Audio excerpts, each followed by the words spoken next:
Bonjour à tous, donc un petit tuto, donc un quick tip sur After Effects pour réaliser donc une petite animation comme ceci. Voilà, donc une petite animation où un texte s'écrit de lui-même et reste un petit peu animé en bougeant un petit peu. Donc nous ouvrons After Effects, nous sommes dans After Effects. Donc j'ai téléchargé une texture de papier en fond pour le background que j'ai trouvé sur Google Images, tout bêtement. Donc on va commencer par créer une nouvelle composition en 720p, on va la mettre en 25 frames par seconde, d'une durée de 286 frames, c'est à peu près, c'est pas trop mal. Ok. Donc pour ceux qui seraient en temps normal et pas en nombre de frames, il suffit que de faire CTRL-clic sur le Shift pour repasser en temps. Ça dépend des animations que l'on réalise. Donc voilà, nous revenons à à nos moutons. Notre composition commence donc est vide. Nous allons pouvoir créer notre texte. Hop, on va l'appeler tuto. Donc vous pouvez voir que j'ai une police un peu manuscrite que j'ai trouvée sur Dafont. Donc à vous de chercher votre police sur laquelle vous voulez réaliser ce tuto. Pour ma part, c'est Serial, hop. Donc que vous pouvez trouver sur dafont.com.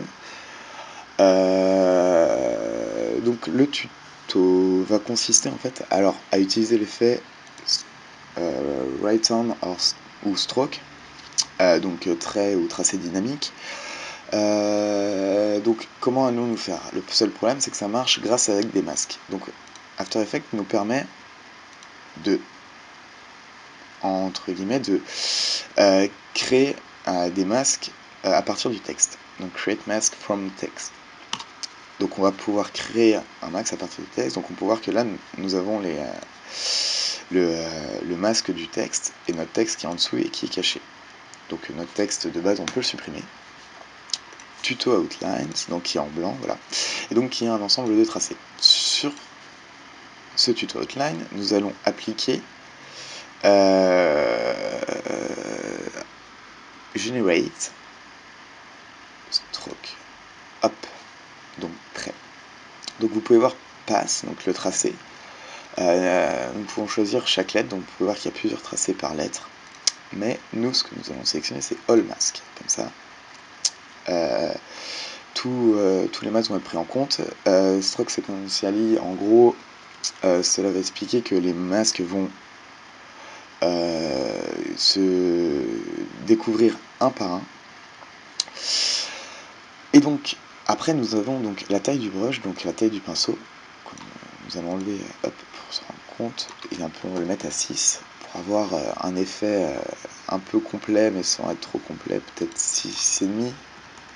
Hop, allez, 7. Hop là, 7, voilà, ce qui est pas mal. Bon, oui, 7, c'est pas mal. La dureté du brush, on va la baisser à 60. Voilà. L'opacité, on va baisser. Et donc, start et end. Donc, vous pouvez voir si on joue sur la fin, que ça commence à se tracer. Mais ça se trace en laissant une base. Donc, ça, c'est parce que nous avons laissé sur l'original, l'image originale. Et donc on va le faire sur transparent. Donc maintenant, si on recommence, hop, le dessin s'affiche progressivement comme s'il était dessiné à la main. Donc il ne suffit que d'animer cela en mettant deux images clés. Donc on va partir à 0. Ici, on va activer le chrono. Hop, on tombe à 0. On va aller à 3 secondes. Et on va mettre 100. Hop là. Puis, on va aller à 5 secondes. On va activer le chrono sur Start.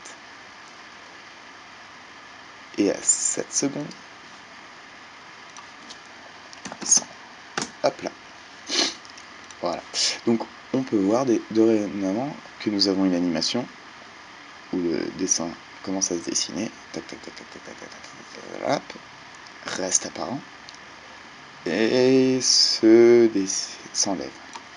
Donc jusqu'à présent, rien de spectaculaire.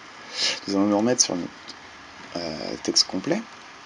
Nous allons créer dans les effets un effet de turbulence, donc sur Distort, Turbulence Displays, voilà. Ce qui va déformer, donc là vous pouvez voir que ça fait un petit style assez sympathique sur la police, qui lui donne un petit effet assez sympa, mais c'est pas ce que nous voulons réaliser. Donc amount, on va laisser par contre la taille, nous allons la baisser jusqu'à arriver en fait à 5. On va baisser à 3, hop. Assez léger, voilà.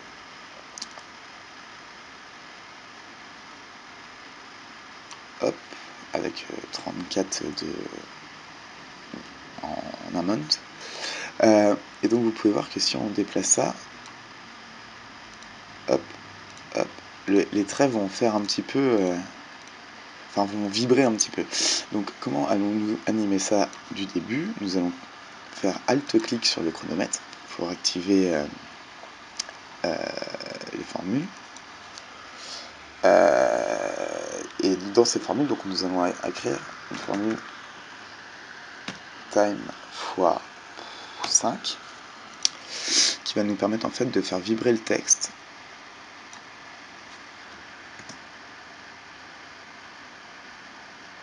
x5 c'est peut-être pas suffisant, donc on va faire x15.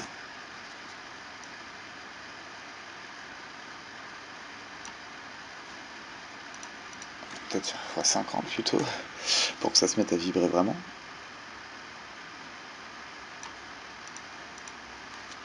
x150 même.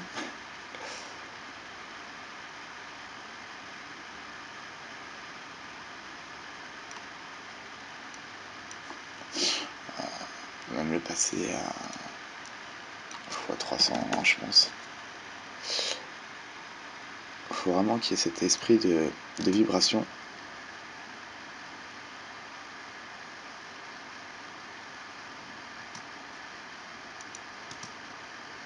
Donc là on dirait plutôt que c'est fluide.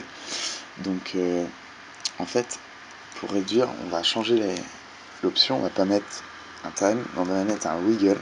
Alors, le time, pour information, il prend le time, il le multiplie par la donnée, mais le wiggle, en fait, c'est une formule aléatoire. Donc on va mettre 10 par 100, hop. Donc en gros, toutes les 10, il va prendre une référence de 100. Donc là, la vibration devrait être un petit peu mieux. Voilà.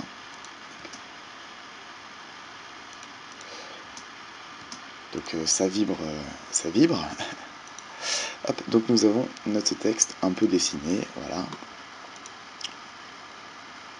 Peut-être faire 38,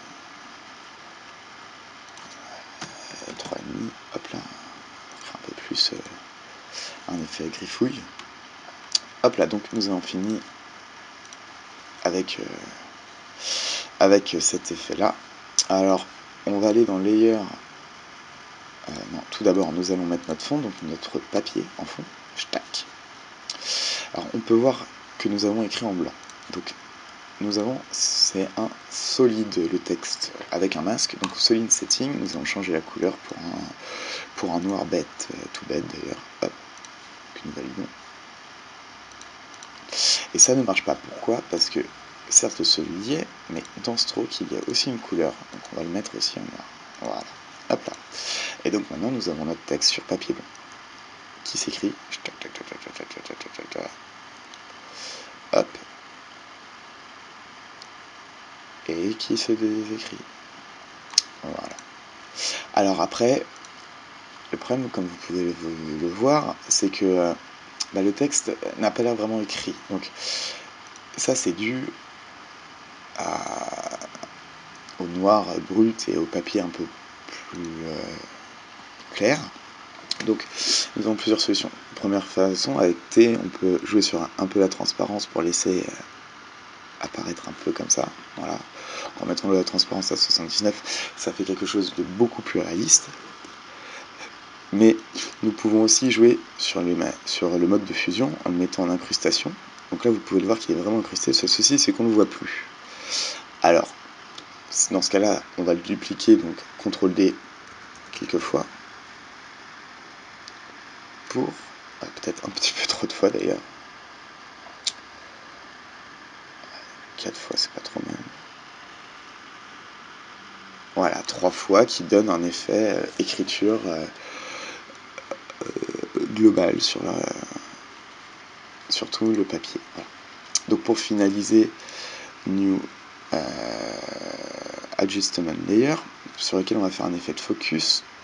Donc on va aller dans les effets, on va chercher le flou gaussien. Hop là. Qui est ici. Hop. Nous allons le mettre à 50. Tac. Boum. Tout est flou. Sur ce flou gaussien, nous allons ajouter un masque que nous allons mettre en soustraction. On va mettre 300 sur le dégradé et on va jouer un peu là-dessus. Donc à peu près à moins 50. Voilà. Et puis pour finaliser, on va faire exactement la même chose, mais avec un solide de couleur noire, pour faire en fait un léger vignettage, sur lequel nous allons mettre soustraction aussi. Et même combat, 300 à peu près. On va augmenter un petit peu plus. Voilà. Hop là, et nous allons le passer en dessous le flou, pour que ça fasse un effet... Non, excusez-moi, on va le laisser au-dessus du flou. Donc pour renommer nos calques avec entrée flou,